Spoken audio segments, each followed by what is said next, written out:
es el resultado de ese impacto positivo o negativo que usted ha impregnado a la niñez de sus hijos y que luego va a impactarlo a ellos de manera diferente cuando le toca enfrentar la vida entre los 10 y los 19 años. Dependiendo de lo que la familia sembró en sus hijos, dependiendo de lo que la familia fue capaz de entender que son sus hijos, dependiendo de lo que la familia interpretó que deben ser sus hijos en el futuro, dependiendo de lo que interpretó la familia como ente social que serán sus hijos en el futuro, entonces trabajó no solo para aportarle cosas materiales que son pasajeras, trabajó no solo para aportarle un ambiente en el hogar donde ellos se sientan cómodos, trabajó no solo para darle a sus hijos las ropas que necesitaban, los zapatos que necesitaban, enviarlo a grupos sociales que ellos entendían que le hacía bien.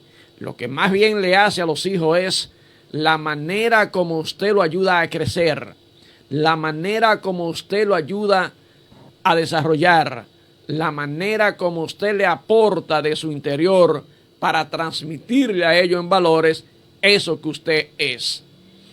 Como usted le transmite a ellos lo que es la educación cívica, como usted le transmite a ellos lo que es respetar las normas, como es respetar las reglas y como es entender que no todos los tiempos son iguales, que hay tiempos que parecen de flores, que parece que todo nos florece, pero que hay tiempo que llega el otoño en donde no hay flores, sino que no solo ni siquiera las hojas se aguantan en los árboles y caen, pero que luego eso traerá un reverdecer en su vida si saben manejarlo. Es prepararlo psicológicamente para que sepan que la vida no es lo que proporcionan sus padres, que usted tendrá su propia manera que va a tener que proveer para usted y para cuando usted se case, para su compañera y cuando vengan sus hijos, entonces para lo que serán sus hijos. Por eso es que muchos hijos se quedan en el camino. Por eso es que a veces nos preguntamos ¿y qué pasó en el camino? Y es porque nosotros entonces no sembramos lo que teníamos que sembrar en nuestros hijos. Es porque nosotros no entendimos que nuestros hijos un día se irán y que tendrán que enfrentar sus propias vidas. Que nuestros hijos un día se separarán de nosotros y que deberán estar agradecidos o que no agradezcan nada, pero deberán sentir que la vida rueda mejor que cuando estaba con mis padres porque es capaz de echarla a rodar por sí solo. Usted debe ser capaz de sembrar en sus hijos que cuando comience ese cambio psicológico no sean afectados mentalmente. Que cuando comience a crecer sus cerebros entiendan que hay una etapa que por más que ellos entiendan que son ellos mismos, necesitarán el canal que es su padre y su madre en un momento de desorientación para que no acudan a personas inadecuadas.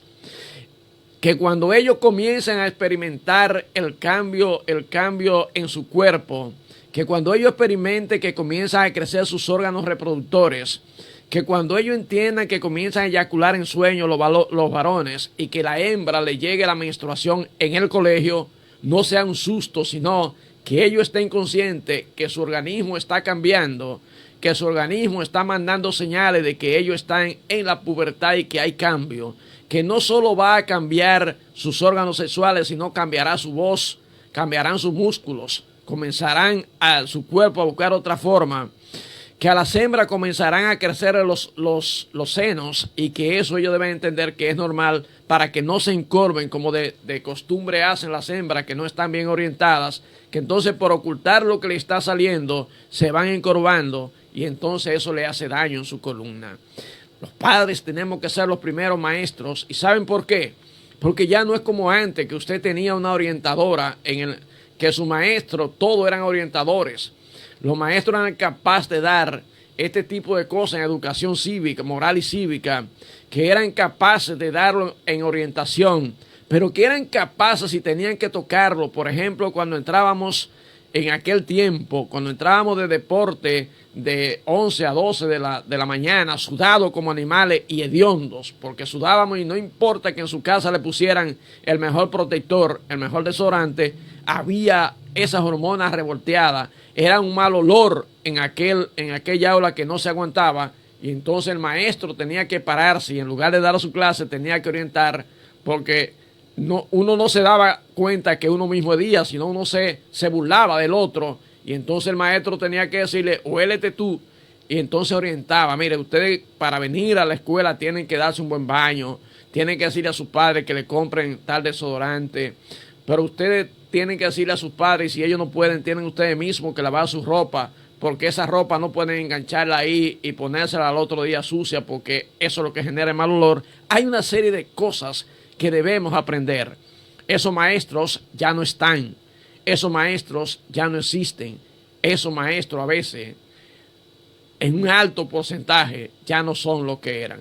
Y por ende, el hogar hoy hay que hacer un llamado a que retornemos a lo que es la dirección del hogar, que retornemos a lo que es lo que es el rol en el hogar, que retornemos a lo que es la responsabilidad de padres y tutores, que retornemos, señores, a que nuestros hijos no se sientan tristes en la manera que van creciendo, que se van desarrollando y que van experimentando cambios en esa etapa de su vida tan crucial que es la adolescencia, en donde ya luego pasarán a ser los jóvenes que deben conducir la sociedad. Hay cosas,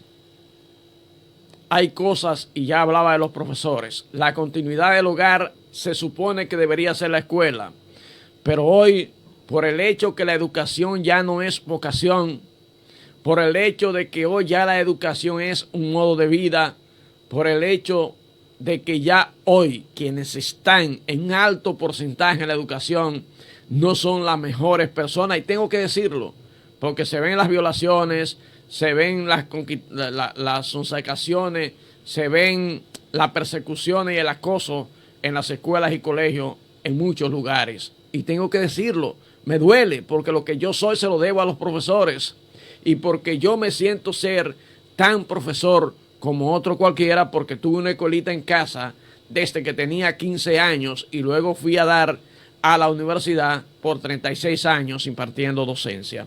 De manera que cuando hablo de estas cosas me duele, pero yo no puedo sentarme aquí con una cara y presentar otra.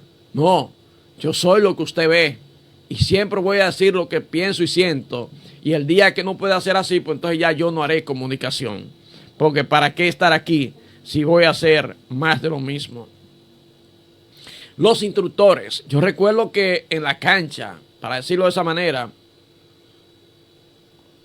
o en la sala de gimnasia, nadie se imaginó a Nini de la Cruz, nadie se imaginó a Rommel Cruz Boy, nadie se imaginó a Gegui, a Pututi, a los hermanos Burgos tocando un estudiante o una estudiante de manera inadecuada. Eso era ni pensarlo, ni soñarlo, ni que te pase por la mente. Eso eran como tus padres, porque ellos tenían que luchar con nosotros como adolescentes, con las adolescentes. Entonces, imagínese usted en la cancha de voleibol, imagínese la cancha de basquetbol, donde ellos jugaban como si fueran uno de nosotros, con nosotros. Pero imagínese en la sala de gimnasia, en donde se practicaba gimnasia en la Reforma. Son cosas que uno tiene que verla, que tiene que analizarla, y entonces tiene que compararla aquel tiempo con este, y hasta loco podríamos parar al hacer la comparación. Yo pienso que la sociedad tiene que reorientarse. Yo creo que el entorno tiene mucho que ver, la sociedad tiene mucho que ver, pero la sociedad está compuesta por esto que yo estoy describiendo. La sociedad está compuesta en un alto porcentaje de esto que yo estoy describiendo. Y las autoridades, ¿qué hacer? Porque tampoco vinieron de Marte, son de aquí, de la Tierra. Lo que la gente pensante, lo que las personas pensantes y que tienen buena intención deben estar lubricando. ¿Qué hacer? ¿Cómo mejorar la sociedad? ¿Cómo retornar la sociedad a lo que debe ser? ¿Cómo retornar la sociedad, señores, a que no le hagamos tanto daño a los niños, niñas, adolescentes y jóvenes, porque nosotros somos padres. Fíjese, yo tengo mi experiencia, yo tengo mi narrativa de cuando mis niños pasaron de ser niños a adolescentes. Yo recuerdo que el primer caso que me pasó fue con la princesa, perdón, yo le digo princesa a mi hija, con Rodely.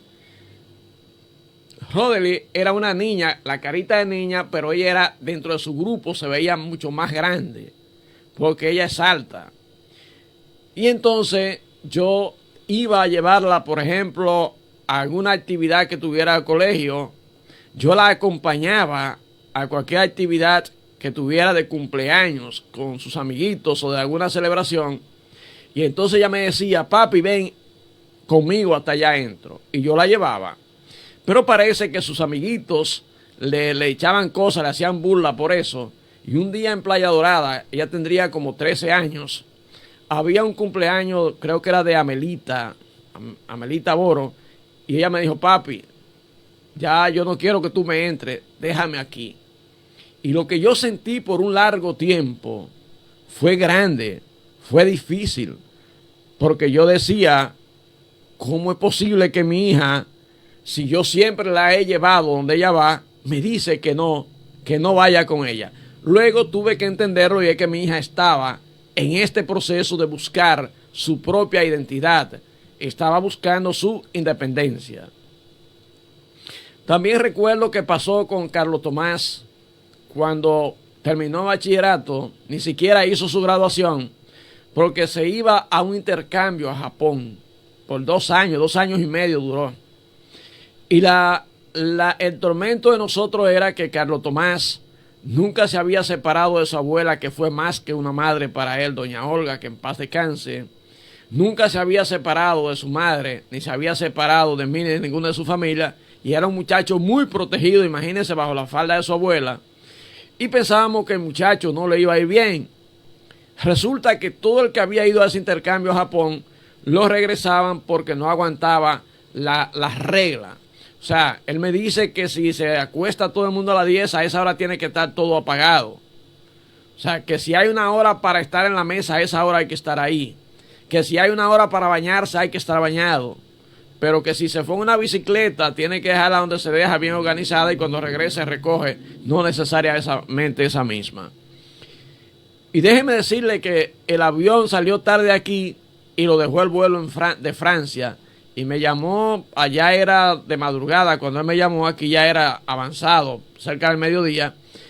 Y cuando me dice, papi, dime mi hijo, ¿dónde tú estás? Estoy en Francia, que me dejó el vuelo. Digo, ¿cómo así? ¿Y con quién tú estás? Y yo dije, no, aquí nada más veo una sola persona que se mueve aquí. Y entonces lo otro es historia. Él se adaptó, aprendió el inglés perfectamente, aprendió el idioma japonés. Y ahí está, que jamás ha parado en República Dominicana, después que vino, ha ido 3 veces o más a Japón, ha andado prácticamente todos los estados de Estados Unidos, perfeccionó su inglés, hizo una especialidad en ingeniería sísmica, y ahí está desarrollado. O sea, ¿por qué? Porque nosotros creemos que los padres creemos que los hijos no tienen la facultad, la potestad, la habilidad para desarrollarse como lo hizo uno. Pero entonces nos sale esa protección que sentimos por ello. Y el caso de Roque fue más simple. Roque Alberto, ese que usted ve por ahí, que anda, que es abogado, que es especialista en leyes de tierra, pero que aún en contra mía hoy es regidor de Puerto Plata. Roque Alberto, cuando vino de la universidad, creo que ya había terminado, comenzó y se iba a Playa. Él tenía mi vehículo, porque yo tenía otro. Entonces él se iba, sobre todo los sábados, a Playa Dorada. Y yo llegaba cansado de trabajar. Y yo le preguntaba a la mamá, jefa, ¿y a qué hora que llega Príncipe? Llega temprano. Y un día me puse a ver boxeo. Y realmente voy y le toco como a las 2 de la mañana. Pues verdad que el muchacho llega temprano. Y lo llamé. Ya voy bajando, papi. Lo dejé que se acostara, y al otro día, entonces yo le dije, óyeme, aquí hay que estar a la hora que yo me acuesto, o esa puerta no se abre.